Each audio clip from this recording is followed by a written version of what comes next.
It was a pilgrimage to set the history books straight. At dawn in central London, almost 100 serving soldiers, veterans, faith leaders, musicians and community champions board a bus for a one-day mission to Ypres in Belgium to unveil a plaque to write history. Good morning, Letty. I'd like you to pull out your passport and wave them in the air, please. Because I looked at it 5 minutes ago. I just keep getting these waves of excitement. We're making history today. Following the outbreak of World War I, the British initially refused to allow black West Indians to join up. But as the conflict worsened, King George V instructed the War Office to recruit volunteers. 15,600 were enlisted, arranged into 11 battalions, and the British West Indies Regiment was born. 1,500 of them never returned home. But in the memorial church in Ypres, on the land where so many of them lost their lives, there was no mention of them. In perpetuity, from this point on, the British West Indies Regiment will be there. That's just so cool. Amongst those making the pilgrimage today, the British Army's highest-ranking black officer, Brigadier Carl Harris, and the first black colonel, retired Colonel Andy Allen. One of the reasons I want to be part of this is my heritage. I spent 30 years in the British Army, and do you know what? I never realised the heritage that is there at Ypres. We're talking about soldiers who came from the Caribbean to fight for the King, who actually didn't know even about Great Britain, but they were part of the British Empire and wanted to do their bit. Can you imagine what that was like back then? In the 1916, 1917, to come to a strange country to fight. Whilst there are beautiful stained glass windows and memorial cushions and all manner of plaques and memorabilia, quite rightly commemorating others that have served, there was nothing for the British West Indies Regiment. Well, that will change from today, and so what a privilege to be here witnessing the unveiling of that plaque. For me personally, I think it's a sense of identifying with people that look like me, that served like I did. It's just an amazing feeling. It really is. It really is. What we're doing is we're going to be there on behalf of these veterans' family members who couldn't be here. It's such a privilege and an honor to be able to do that.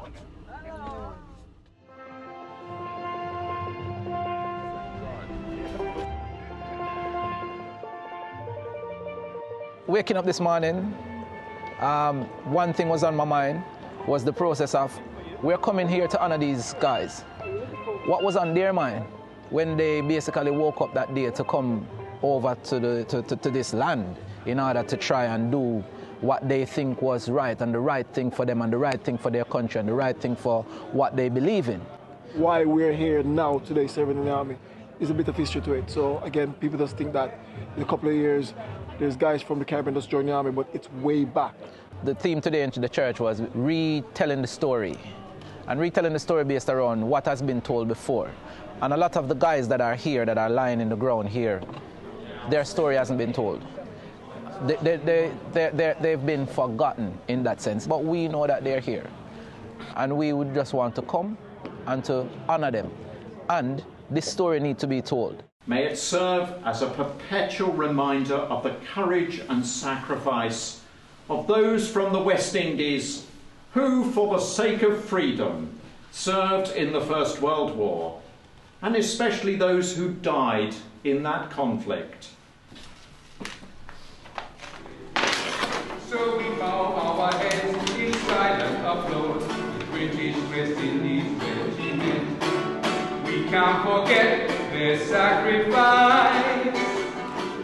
Who knows, maybe reggae and calypso was like something that came about in the trenches when they were like in such odious conditions, and they had to find a way to pull through, they had to find a way to be resilient in spite of them coming from a very warm country, coming to a cold environment where they're not accustomed to. So in order to get by, they probably had to rely on the songs that they knew and maybe made some of their own, you know, to get them through those moments when they felt like, oh my God, I can't do this, you know. British West Indies Regiment.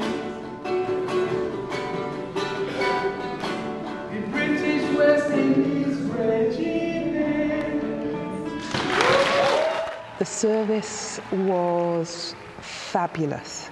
We made memories today, but we also made history. It's time to rewrite, reframe the narrative. And the narrative is, we were there. I didn't realise how important the West Indies Regiment was in the First World War and how much they'd done. As a young schoolboy, I remember reading about who was part of the Commonwealth and who served during the First World War. And for those who served in the West Indies, it wasn't even a paragraph. It was less than a paragraph. So it was really fitting to see their stories and to see their gallantry and bravery and the amazing accomplishments they did in such a small period of time during the First World War. The number of black soldiers and particularly black officers remains low in the British Army, although diversity has improved since Colonel Andy Allen was serving. I joined the Army in 1984 and marched up the steps of Sandhurst, and I must admit that I felt alone. I was, in my intake at Sandhurst, the only British black officer.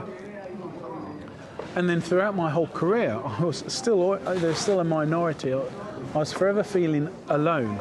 Each time I got promoted, I became more aware that there were not senior ethnic minority officers.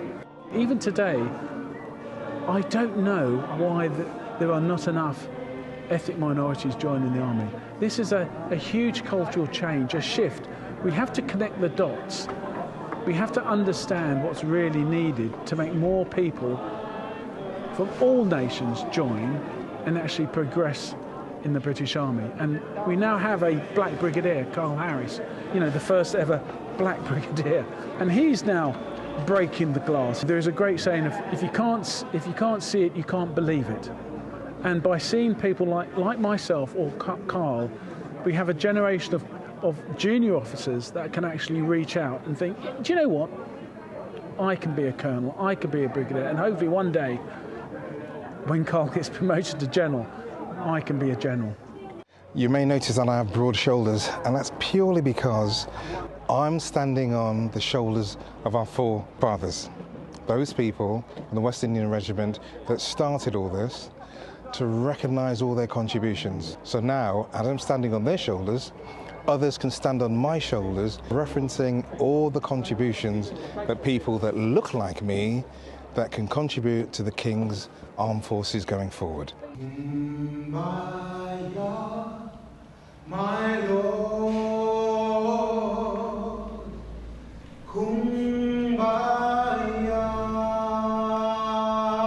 For the British Army to succeed, we do need to draw on the very best talent that is out there. But not only do we need to draw on the very best talent and present opportunities to that talent, we need to work really, really closely with different corners of society. We need to work with senior political leadership. I think collectively working together to make sure that we draw on the talents of all of our peoples, to make sure that we've got a British Army that is representative of British society in 2024 and beyond.